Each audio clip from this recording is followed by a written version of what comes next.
All right, everybody, welcome back to our series of expert buy low and sell high episodes here on Old Man Squad Fantasy Basketball. I am your host, Dan Bespris, and today, in just a few seconds, we will be joined by my good buddy, Sloan Piva of The Sporting News.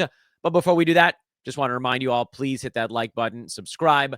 I also want to apologize for our last show that dropped earlier this morning. I know the audio was missynced. There wasn't anything I could do about it. I tried for like an hour to get that thing straightened out.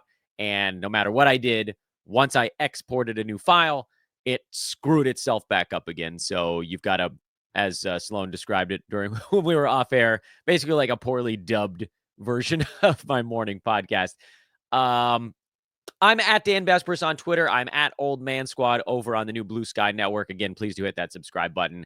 Let's get right down to business. Sloan, what's going on, my man? It's so good to have you back. I've been trying to figure out for weeks, like the right expert series to do, and this is what I landed on. And also, everybody should know that because of all of my idiotic audio issues this morning, Sloan was kind enough just to continue to push the start time back on our recording. So you are a gentleman and a scholar today. And again, welcome back to the show. Great to be here, Dan. Thanks for having me. And I think the same of you. We can, Ellie will be picked up when she gets picked up. We're going to be fine. No, we're not going to get you in trouble. You have parenting to do. Everybody that knows my life knows that a kid is going to like come running in here at a moment's notice, but they're in school right now and I'm on Pacific time. So I have a little bit slightly longer window than you do. Let's just get straight into it because you have 6 names.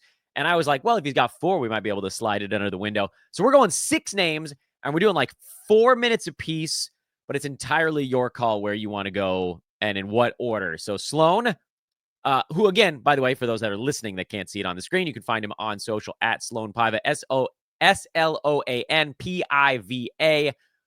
Where are we going first, my man? Yeah, so when I sat down and thought about some buy low, sell highs, I'm thinking, wow, this is a really exciting time to be thinking about these names, right? Because this is the weirdest schedule stretch that we have maybe ever had as fantasy basketball players.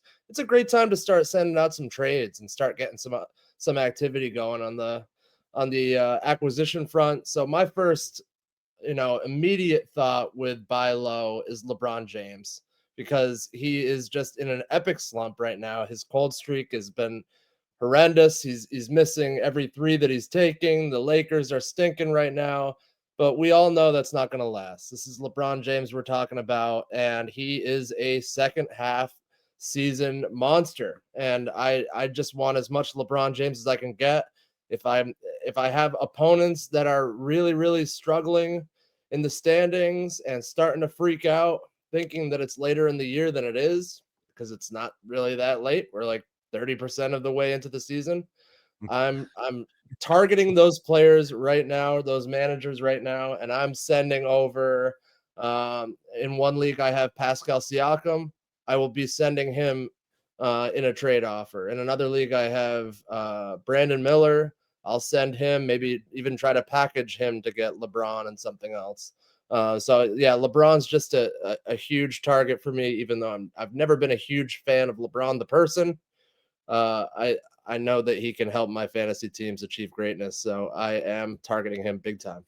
Yeah, I was big on that one. He had the big ball game in Atlanta. How does that change your strategy on what you're going to try to give up to get him? That was a 43-minute, 39-point triple-double that probably closed the window a little bit, but I'm sure that with the right offer, you might be able to pry that sucker back open. It could close the window a little bit, but I think if we think about, dishing out sell highs for him, and especially younger guys, I think that fantasy managers will still be quick to take the bait. I mentioned Miller. Miller's had a ridiculous streak. He's playing really, really, really well right now. And I just don't expect that to fully last the way it has been. We all know that he's had field goal percentage issues in the past. He can have, some turnover issues. And if LaMelo Ball gets hurt or the bigs get hurt again in Charlotte, I think that hurts Miller more than it helps him. So a player like that, I think I would dish out. And like I said, Pascal Siakam, Tyrese Halliburton has gone, returned to the level of greatness that we expect from him, after a terrible, terrible start. We still worry a little bit about his home road splits, but I think Halliburton is a star, and as he moves closer and closer to average for him, I think it hurts Siakam and his counting stats especially. All right, where should we go next? Who's number 2 on the board? Do you want to stay with buy lows, or do you Oh, want it to is. juxtapose? Sloan, the world is your oyster. Well, I'll move over to in that case, I'll move over to a sell, I guess, kind of high, but sell high window is slipping on DeMar DeRozan, and I think it's imperative for people to sell him while they still can, because I think the Kings have started to figure out that DeMar of old is not going to help this team win. I was looking at their win-loss stats and their home road splits and their stats, their wins and losses as pertaining to his statistics. When he takes 20 or more shots, they're something like 3-6. And when he 16 or fewer shots, they're 7-4. So I guess what I'm trying to say is when he takes the ball too much and when he takes too many shots, their offense slows down, and I think Sacramento gets hurt because of that. So I think, if you look at the last 4 games that the Kings have played, they've won 3 of the 4, and he hasn't taken more than 15 shots in all 4 of those games. His assist numbers are also down. So he's not just not taking as many shots, he's also not playmaking as much for them. So I think both those things are big warning signs for me, big red flags, and I would definitely try to sell DeMar as soon as possible, because if it gets any lower, you're not going to get anything for him. That's a really interesting one, and I love when our guest experts bring up a player that almost hasn't been talked about, and it's a weird thing for me to bring up because DeMar has for many seasons been a staple of the old man squad, the actual old man fantasy team. But the question this year was, what would his role change be in Sacramento? And for the first few weeks of the year, it didn't look like there was any change. He was taking 17, 18 shots a ball game, and he was sitting in that top 25, top 35 range. And it was almost like you blinked twice and you were like, is he just going to do the same thing he did in Chicago? But then over the last week, those last 4 games that you were talking about, he's at 15 shots a game, and his value is, well, I mean, he's shooting a little bit worse, but like within reason. The assists being down, you also brought that up. He's looking more like the slight drop-off guy that we all kind of thought he was going to be, as opposed to the no drop-off guy that he was for the first 3 or 4 weeks of the season. So, Sloan, again, talking to Sloan Piva of the Sporting News, how do you reconcile that with what you're trying to get back? Because like you actually mentioned it already, like he's had a couple of slightly slower ball games, but he got off to that really good start. So what do you aim for with him? And then what are your thought is then, I assume I'm sort of putting words in your mouth now, that he maybe is, a round or 2 back from last year, but right now he's pretty much ranked right where he was last season. Yeah, so I think a lot of people will still think of DeMar as the guy who finished top 3 in clutch player of the year, the guy who played point forward for the Spurs, and you can really sell up his qualities, like his such a great free throw shooter. He's a tremendous passer. He's one of the best mid-range shooters in the league. But we don't have to talk about the fact that he hasn't taken more than 15 shots in a game for four games. So I think if you can package him and somebody else for Jaylen Brown, it's probably not going to happen, but something like that. Or if you can even grab like Apollo Banchero from the player, from the manager who has Banchero, and they're freaking out about his injury, and because when Banchero gets back, he's going to just explode with his usage and his role there. Obviously, you'd want to be in a turnover, a punt turnover build, but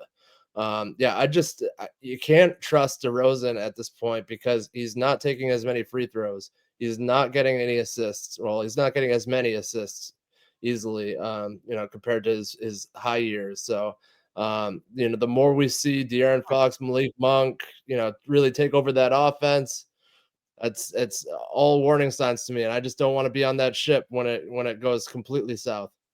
Interesting. All right. Player number 3. Keep us rolling, baby. So I'm still buying James Harden. I guess I'm an old man through and through. All my dynasty teams have Welcome. old guys.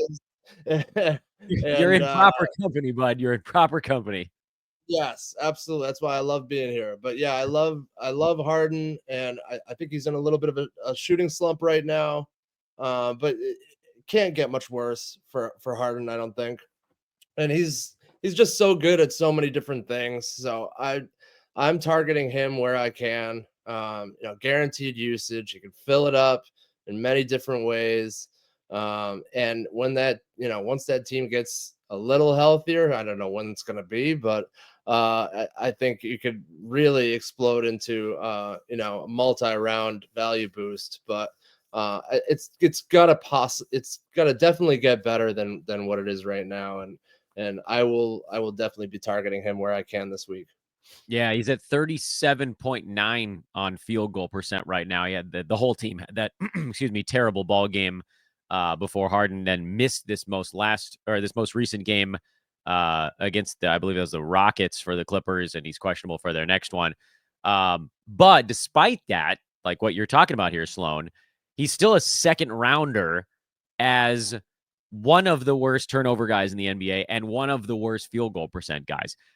Like the idea that he could then maybe not be the player that other teams are triple teaming, I think is a good thing. Just like you're saying, where some folks might look at that and say, oh, well, if Kawhi comes back, then his usage is going to take a hit.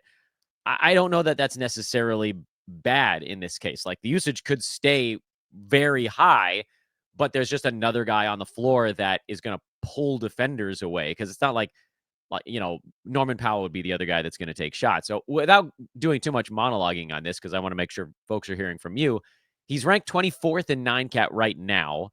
And if the efficiency improves, it's a pretty easy jump to see. What would you give up, Sloan, to go get James Harden? How high are you willing to pay, basically? I mean, James Harden's another guy that I would probably send Brandon Miller and somebody else for. I can't believe I didn't really look at the 9-cat rankings, but I can't believe he's still 24th. That's amazing. Yeah. But Despite it.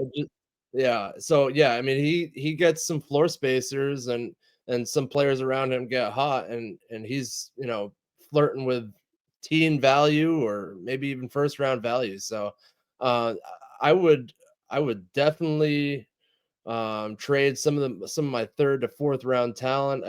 Maybe if you're rolling and have a lot of rebounds already, and you want to sell high on Vucevic, I think that's possible. I know a lot of our fellow analysts, including you and Josh Lloyd, have been getting killed for everybody talking about the sell high window for Vucevic. But is there any possible way he can stay this hot? I mean, it's just never happened, and in the history of the NBA, it's never happened. So. Kind of ridiculous that people are catching heat for saying sell high on somebody that's playing. He must have sold his soul for the first half of the season. But without question, dude's at 59% from the field right now. I'm willing. I'll go even farther than you on this one. I'm willing to give up like a bona fide second rounder for James Harden. Like I'm looking at the guys in that part of the board and thinking, JJJ is there right now. I would probably go Harden over him. Although he's having an awesome year also, so maybe I shouldn't be too big of a jerk. Devin Booker, Jalen Johnson is the second round right now. I don't know if Derek White would be enough to get Harden, but I would certainly lump him in there. Just like a laundry list almost of players that I'm thinking when Harden moves up the board. So I'm with you on that one. I'm not going to play devil's advocate at all. And instead, I'm going to say, what are you up to these days? Let's do a promo for Sloan mid-show before we get to the back nine here, or the back three.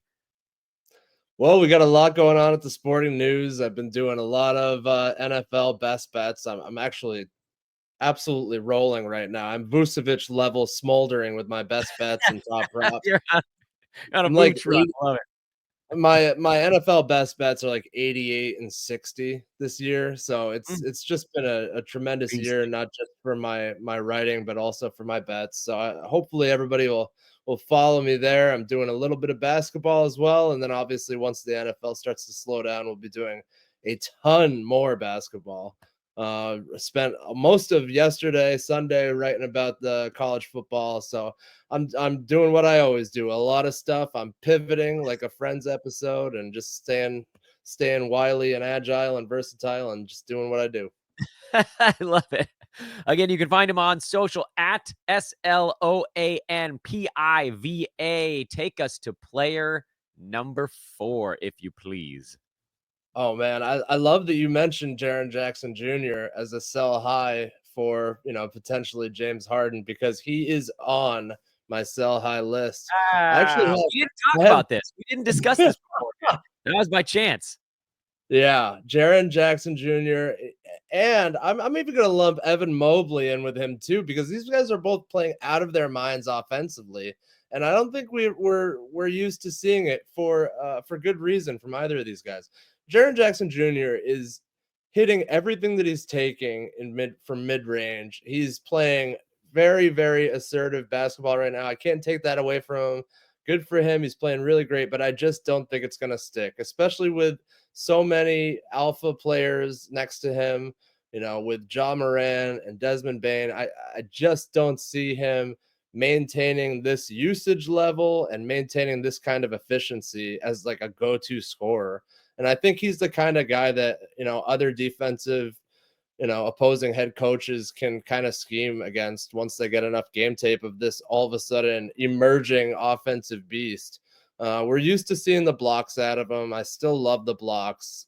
Obviously, if you need the blocks or if you're a block specialist build, you want to hold on to them. But if you don't really need the blocks and you want to capitalize by improving elsewhere, or the assists or steals or field goal percentage, because there's no way his field goal percentage will stay up. If you want to improve your free throw percentage, because he's not really known as like a tremendous free throw shooter, I would sell on him. Yeah, I just don't see this lasting, but I could be wrong. Yeah, I mean, but that's the thing. Like, you take a little bit of a chance, but that's part of the equation. Nothing is this. Nothing in the buy low, sell high region is set in stone. But you're right.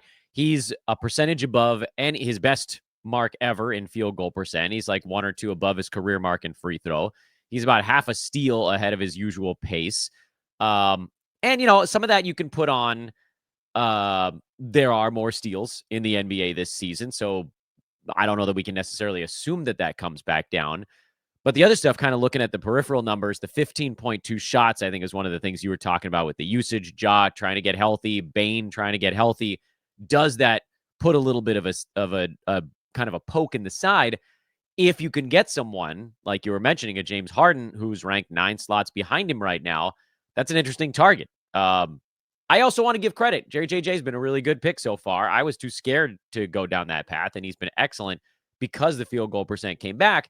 But does all of it stick? It's hard to see it sticking, but I feel like the safest thing you can say here before we take us to your 5th player is it almost definitely won't get better.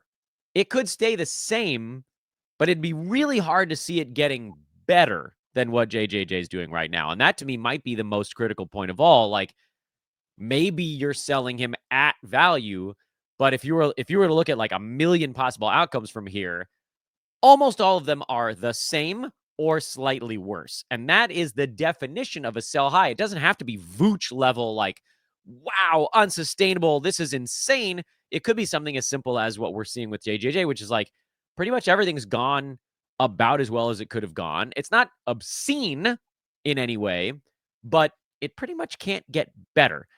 Did I kind of paint through that right? Did I say anything incorrect? No, I'm totally smelling what you're stepping in there. It's his rebound rate, it's still atrocious, and when Zach Edey's out there, Edey will be getting the rebounds. John Moran as an athletic guard, he'll be getting rebounds. And the passing is not great. So there's a lot of things that will remain poor for him. And then if he takes less shots or he starts hitting less shots, if defenses start doubling him or start scheming him the right way, in reaction to this surge that he's on, then I think he will definitely drop. So I agree. He's not going to get better than he currently is, at least offensively. And we already know what he is defensively. So we know what we're sacrificing if we trade him. So Yeah, it might that's be true. worthwhile. Yeah, that is true. The defense is always going to be a good one for him, but it's been an excellent start to the year. Number 5. You've got 2 left. I think I've paced us about right here. Who's number 5? So I'm selling high on Tyler Herro, even though that's going to be met with some criticism, some ire from Miami fans. I think the Heat should be selling high on him as well, because he is playing out of his mind right now. He's shooting really well. He's even grabbing some rebounds. I mean, he's just, ever since they decided to put Rozier on the bench, he has just exploded. And I just don't see it lasting. I don't think it's a sustainable rate for him. He's like, I was looking for the past 2 weeks. I think he's like top 10 in 9 cap value or something. I just still know what he is defensively. I know that he can be a real ding to your turnover and field goal percentage categories. And I know that when he's chucking, he's not passing like he should be as the franchise player of a team. So I just don't trust it. And I think if you can get like a real high value player back for him, you sell. If you can't get a high, really high level player, then maybe you just enjoy this surge and wait it out. But there are going to be players or managers that react and say, oh my God, this guy could take me to a fantasy title if he keeps playing this way. I just don't see that it's going to keep happening. Yeah, I loved the point you made in the middle there, which is like, look, you don't have to sell a player or buy a player. You got to do it for the right price. But the points you're making on Herro are valid. His effective field goal percent this year is close to 60%. His career mark is 53. That's way above it. Every season to this point has been 52, 52, 53, 53, 53. That's first 5 years, and now 60. So either he magically became way better at everything offense, or he's in the midst of a bit of a heater. So that said, you got to make sure you're getting the proper return on all of these guys. Tyler Herro is number 32 in 9 cat right now. I don't know that you're going to get number 32 back for him, but again, he's basically as hot as he's going to get. So if you wanted to look at somebody around round and a half, whatever it is, behind him on the board and see if you can collect that type of player, yeah, I mean, Herro's drop off, it's going to happen. It's not going to be precipitous, but you might see him fall outside the top 50, 60, something like that, as the field goal percent and 3-point percent and 3-point total number maybe dip a little bit, but you got to make sure the price is right. Sloan, take us to player number 6. I want to make sure we get to your full list before we run out of time. Of course. Well, this one's a little bit of a deeper sleeper buy low. But I just really like Stephon Castle. I like what I've seen out of him. I think that he's had some poor shooting nights. He's had some issues with turnovers here and there. But I think, it's been a lot more good than bad lately. And, even if it doesn't sometimes translate to a full stat line, I think that he has developed the trust of the San Antonio Spurs coaching staff. And even better, he's developing a unique chemistry and rapport with Victor Wembanyama, which is the most important thing. He's just got great vision. He is a tremendous on-ball defender. I was reading that he's 7th in perimeter isolation defense. He's second in rookie scoring and rookie assists. And I would say that, with McCain falling down a little bit, I'd say Castle's probably going to be first in scoring and assists before we know it. So I think this kid is the rookie of the year, and a lot of people just don't know it yet. So I've got him on just about every 12-team league that I'm in. and I'm targeting him in dynasties. I'm just all over the place trying to get this guy because I just like him, and he's got, as a lot of people say these days, he's got that aura, he's got that riz. He's just a good guy to root for as well, and a fun guy to watch. So I'm just all about Castle, and I think he's going to end up with much, much more gaudy stats than he's got right now on his averages. Strategically, how do you deal with a young player like Castle, who's exciting, electrifying, but is a pretty significant drag on both percentages? How do you cover that up? Like, is this a player you're just willing to sort of sit on as they figure it out, or are there other ways that you can kind of try to paper over it a little bit? Well, while I say that he's a buy low, I still would not hesitate to put him on the bench against a strong defensive team. If I think there's going to be some hiccups with him, I'm going to avoid having those negative stats. I know that rookies, they need some patience. You need to have patience with them. So I'm more than happy to have him on all my rosters, but might not be more than happy to call him an auto start just yet. But I think he will be there probably in a few months if he keeps at this level, because just the little things and the little reading between the lines and the stuff that you don't see in the box score, that's what I'm seeing from this guy, and that's why I love him. That is outstanding. 6 again. We'll do a quick recap here. The buy lows are, if you can still do it. This is mean. Honestly, you and I probably needed to do this show one game sooner on LeBron James.